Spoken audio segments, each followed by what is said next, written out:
Um, when we think of storytelling, also it's like another way of sharing and showing others that, we're not so dissimilar, right? Like some of Hmm. what I've Hmm. experienced, you could probably either gain some insight from or go, "Oh, I've been through that and, I didn't think about that when I was going through Hmm. it.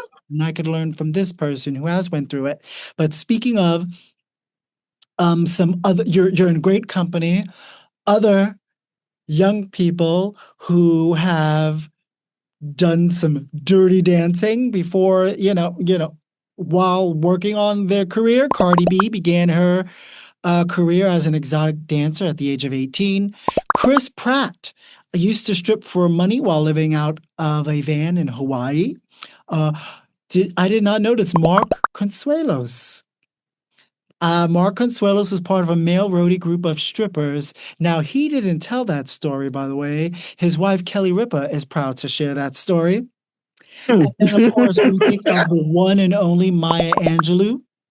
Maya Yeah, Angelou was a right. sex worker during her youth, a period she detailed in her 1974 autobiography, Gathered Together in My Name, where she also wrote about her experience as a pimp and a brothel manager. Hmm. And it just reminds me, well, first of all, society places its own limitations and its own expectations of you based on not just your experiences, but your history, right? Um, but we couldn't be where we are without having been where we were.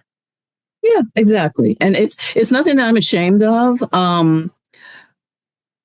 Now I was dancing before Flashdance, but ever since Flashdance, the movie, it's been different. It's kind of like much more accepted, and people think it's all props and costumes and the pole and Fabulousness, doing all it, yeah. but it wasn't that ritzy Dirty, titsy. dirty. Not by any means. It Not was all dirty like in the sense of dirty, but it's you, you have to carve a space for you to feel safe while working um, to feel respected because you still deserve to feel safe and respected, yeah, yeah. I mean, regardless a of lot of people think of it as sex work, and I did dance with people who had other things going on the side.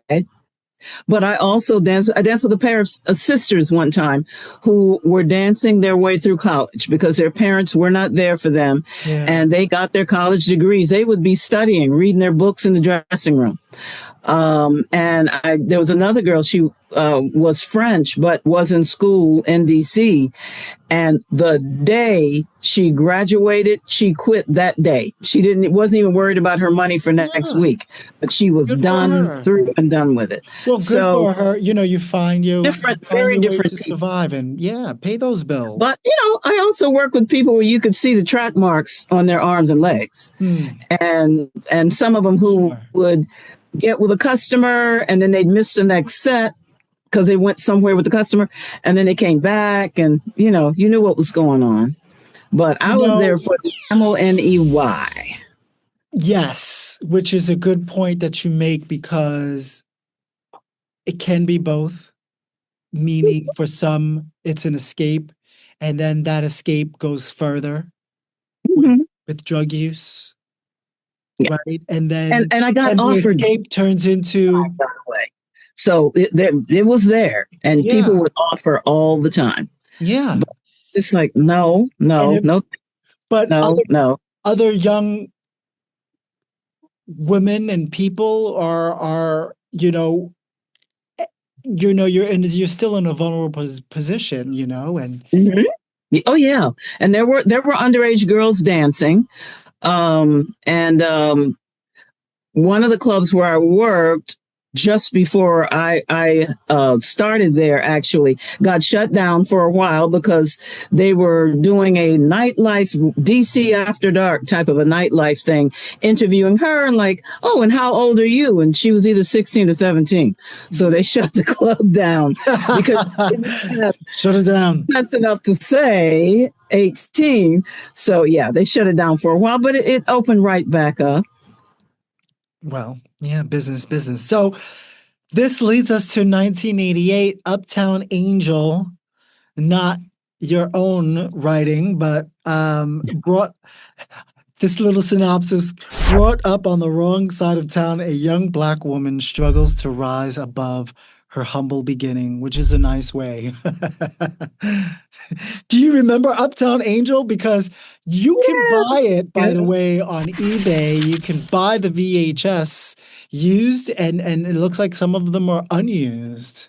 You know what? I think it's free on YouTube. I think. Yes, you And can find it on the tube I as haven't well. looked in, I don't know, a long time, but I think it might be free on YouTube.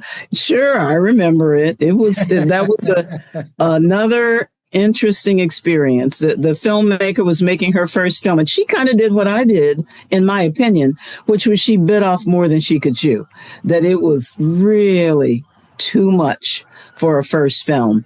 And all kinds of things went wrong, and there were issues, money issues, and it was a struggle, and anything you could think of.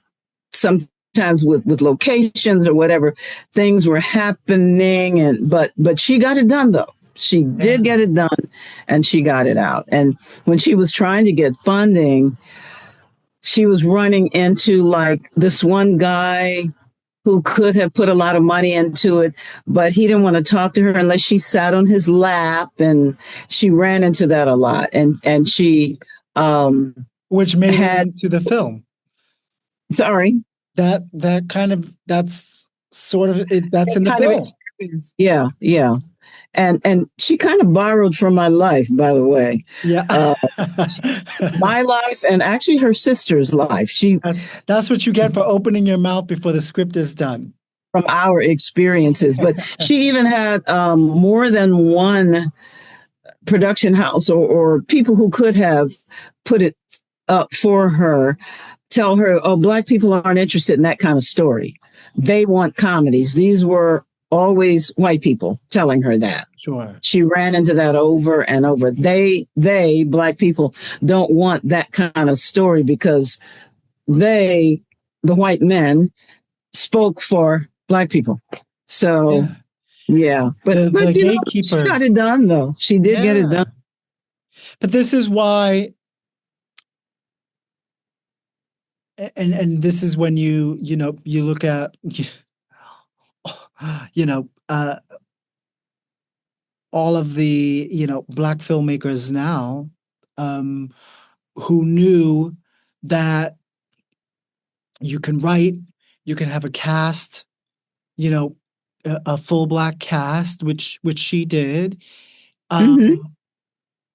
But at the end of the day, it's not about the stories. It's not just about the stories being told. It's about who's telling the story.